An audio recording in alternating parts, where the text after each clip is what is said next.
talkSPORT Darts YouTube channel on night 10 of the Premier League. Ian Danter back with Laura Turner once again. And we're about to bring you the last quarter-final. The two hometown heroes are through to the semi-finals. Nathan Aspinall saw off Rob Cross. And me and Nico just been watching Gerwyn Price. And the curse of the 9-darter continues in the Premier League. Another player that hits one and loses the match. Yeah, absolutely. I don't know if you got your breath back, but that was an exciting watch. I really thought Price was on that comeback trail as well and really started to put the pressure on Luke Littler. But pleased for him. Obviously, it's a bit of a weight off his mind. Obviously, losing 6 consecutive games. When you're in that position, you feel really comfortable, and then you watch him coming back at you. You think, oh no, not again. But he saw him off. I loved how he tapped his watch as if to say about time once he threw on tops and got the job done.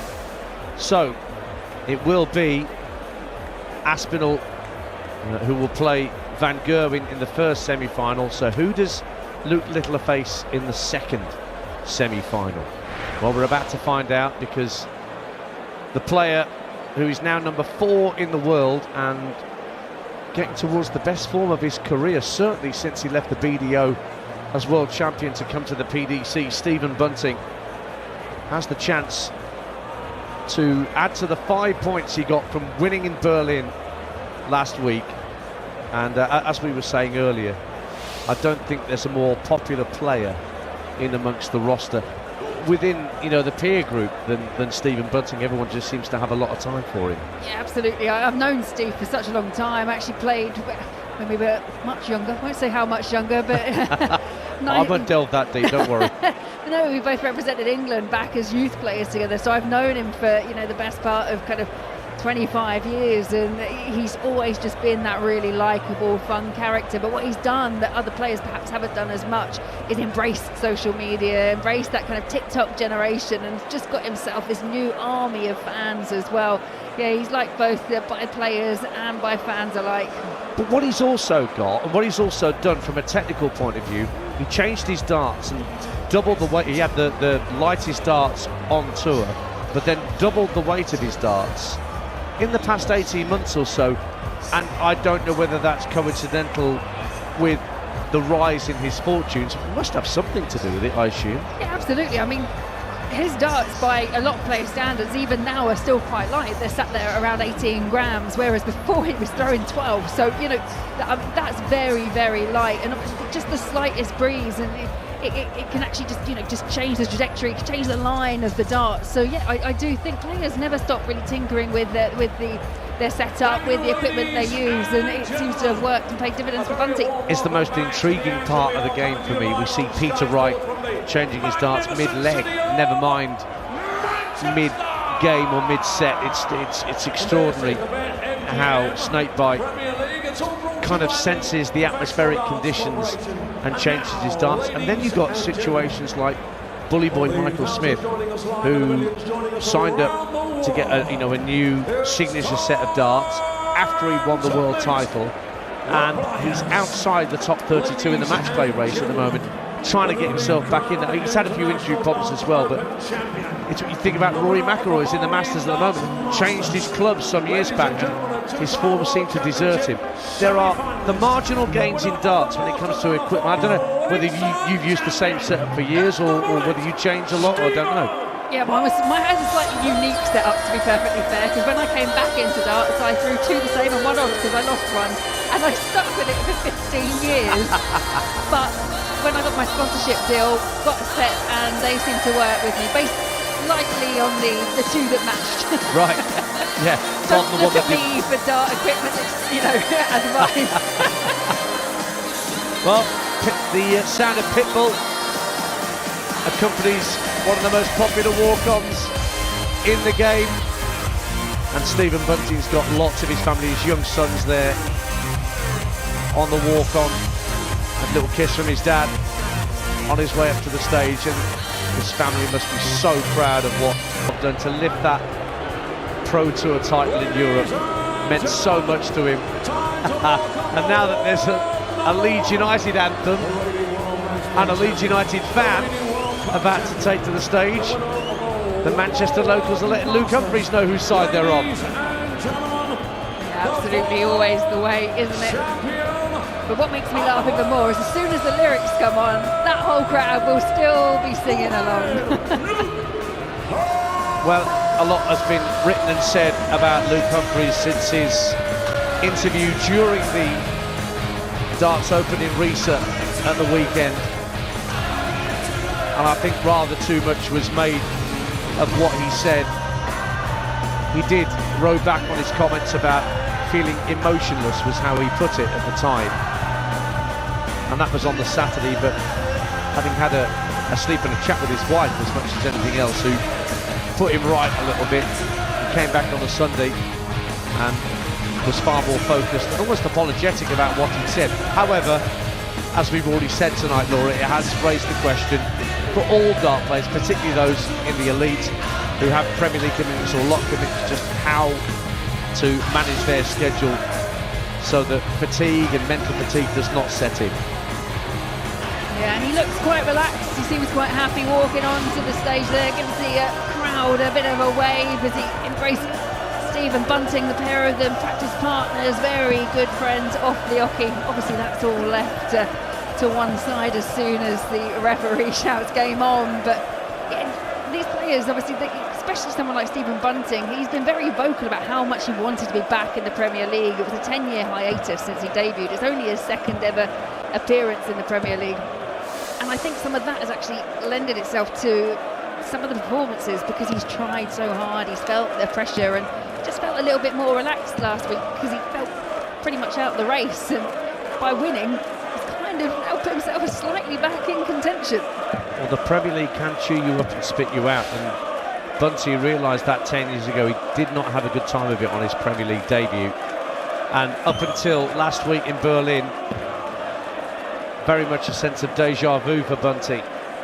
However, he put that right last week, followed it up with that Euro Tour win, and now he's taking on the world number one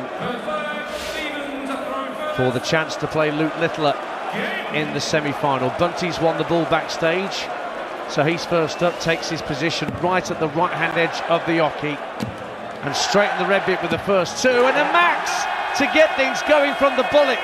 Great start. A little salute to the crowd there, but the way he threw that third dart, it was just like he knew it was never going to miss. And the second dart was not quite right fully in the board, but he still had the mental strength to go for it and not worry about a dart dropping out the board. Great start for the bullet. He can't follow up the max with a second, but he's down to 2.25. Nice 140 from Humphries, but the bullet's got the advantage by a good 60 points plus in this first leg, and he's in the red bit again. 140, and he's throwing that third dart very quickly once he's got the first two in. He's got the line, hasn't he, and he's just following it straight up, but I like it. It's showing some confidence here from Stephen Bunting. He's down to 85 after 9. The funny thing is, with 85 left, he's hit treble 15 for tops, just underneath double 10. And the 12 darter doesn't go, but he'll be back because Humphries is back on 2.52. And we shouldn't forget that even though Bunty had no points up until last week, his running average was only bettered by 4 players. It was quite a decent running average he had. And here he is for a 13 dart hold, done on double 10. Not much fuss there, and he's 1-0 up in a race to 6. Yeah, I agree. I think the performance levels from Stephen Bunting have been good, but what I've noticed was he was always just a couple of points behind. It was just that 1 dart, 2 darts behind his opponent on every single occasion, and when those key opportunities presented, he was still finding himself just lacking slightly. Obviously for him, he's mentioned it himself, he doesn't want to think about making the playoffs or doing anything spectacular. He just wants to be able to go up there, relax, and try and play some of his best darts. He's hit 5-ton plus averages during the course of the Premier League this year, despite being bottom of the pile, and he's just hit another maximum into leg 2 against the darts, but Humphries looking to reply with one of his own, and does. Working Kirk Bevin's throat nice and early in this quarter-final. Oh, Bunty's in again. Lovely first dart and second. Can he follow it up? Yep. 3 maximums in a row. And after 9 darts, he's down to 45. But Humphries, he was on a 164 finish, but couldn't hit 619s. Bunting now with a break opportunity on the Humphries throw. 45 required, finds 13, double 16 the target. That one goes way out. How fast is that? Right, deflected that third dart, hitting the second dart's flight. So tops for Humphries for 1-1. Just over the top, decent marker, and there it is, 1-1. Double top for Luke Humphries, going with throw so far in this fourth quarter-final tonight. Luke won in Belfast in week 1 and in Exeter in round 4 for the nightly wins that he's got under his belt, starting the night on 20 points. Littler was on 26 at the start of the night, but of course he's up to 28 by virtue of that quarter-final win against Gerwyn Price. Bunty starting the night on 5. It was a real strong start of the campaign, wasn't it, from Humphries? Just tailed off ever so slightly since that win on night 4, but still doing more than enough to keep himself in second place. Great visit from Humphries. 3 darts right on a pinhead in the bottom right-hand corner of the treble 20 bed. Chance to break the throw here, but Bunty's responding. 140 in the end, but that keeps him interested in this leg. But Humphries has the advantage. And he's going to get down to a finish here, Laura. Oh, down to double 10 with another max. What's going on here? Yeah. Quite a lot of the games they've been very, very impressive on the doubles. This has been a show of 180s, 5 so far. We're only in leg 3. And it's Humphries now with the break chance. Double 10 for a break. Again, good marker on the outside, and the second dart goes in just like it did in the previous leg. And Coolhand goes 2-1 up against the darts in a race to 6 here. Humphries with this very front-on style. Doesn't tuck his foot in at the off, he just points the big toe straight forward. Very chest-on style that he's got. Gets through dart 1 to 3 very quickly, much like Bunty. Really launches the dart at the board, does the bullet. Gets a steady ton to start the leg, so he's slightly ahead of Humphries, trying to break back here. And I just wonder how important those 2 darts that Stephen Bunting missed to break Humphries in leg 2 will end up being, because he hit those 2 180s in that leg, had the opportunity to go 2-0 up, and now really up against it against the Luke Humphries that seems to have really found those scoring boots early on. Another ton 40 this time for Bunting. Humphries slightly behind on the darts, but he's going to get a max here, is he? So much room for a third dart, but he drifted into small 20. So he's not down to a finish. Bunty trying to get down from 261 to get to a finish himself. Needs a treble 20 to leave a 161. He's done that. So he's first to a finish. Yeah, important last start there from Stephen Bunting. He's on 161. Humphries will be looking to leave something much better, and he will. A way of 96 points. Both averaging over 100 here so far in this encounter. Bunty 161, hits the treble 20, treble 17. Oh, he's drifted into treble 2 next door. Just the wrong side of the wire. Goes back up to the top of the board and hits a single 5. So 85 for Humphries to go 3-1 up here. Treble 15 hit, tops. Oh, he's underneath. Double 10 then? Yes. 3-1 to Luke Humphries. Good recovery there. And he has a good advantage here over the bullet. After that first leg where Bunty looked like he was in red-hot form, Humphries has really warmed to his task. Yeah, indeed he has. And a real opportunity again here for Humphries if he can find a treble, and he does find treble 19, third dart of asking. And there's a real change for me in the way that Stephen Bunting is throwing. He was very confident, he was throwing that third dart fast, we commented on that earlier, and now just seems to be just a little bit more difficult because of the way that Luke Humphries is playing. Oh, Luke right in the red bit again, but a drifter into single 5. Good recovery. 1-2-5 in the end for the world number 1. Bunty from 309, going to start on the 19s as you should from that score. comes back up for treble 20. Great visit to take him down to 173, just outside of finish. Humphries 279. Trying to keep things interesting in this leg. Should get a ton plus score here and does. 137 scored. Yeah, it's Humphries down to 142, Bunting on 173. So again, a chance for Humphries, who will return to find a breaker throw, the biggest finish of the match so far. So, treble 20, first order of business, got it. Bull for double 16. No, he stayed on the 20s to hit double 11. Magnificent outshot. 142, Luke Humphries did that with so little fuss. And now he's 4-1 up from nowhere and averaging just over 110. 13 dart opener from Stephen Bunting. It just looked like he was going to be hard to stop. Luke Humphries, ever since, really has upped the levels. That visit there puts him on 112, which is around about the record hit by Phil Taylor in this very venue. And Bunting must be thinking, not again, where he's averaging over a ton and getting beat. It's been the theme of the Premier League for him so far. He just keeps running into players that can better his average, or if they can't better his average, just get the job done on the outer ring when it matters. Yeah, I also think this is really important for Luke, because as mentioned before, one back in week 4, and then it's been 3 quarterfinals, 2 semi-finals, and for the world number 1, he wants to make sure that he's got some space, some air, some breathing room between him and the chasing pack. Lovely first dart from Humphries in leg 6, and there's another maximum for Cool Hand. And the average is getting better and better and better for Humphries. Bunty, though, trying to respond. Can he get a maximum? He has. Great response from the bullet. Down to 81, but Humphries for 5-1. Wants 58. Tops. Oh, fantastic from Luke Humphries. Looking so good up there. Getting the job done, Laura Turner. Yeah, absolutely. And he's 4 from 7, Luke Humphries, on the outer ring, around 60%, including that 142, and the average now creeps over 115. This is some darts from Luke Humphries, the world number 1.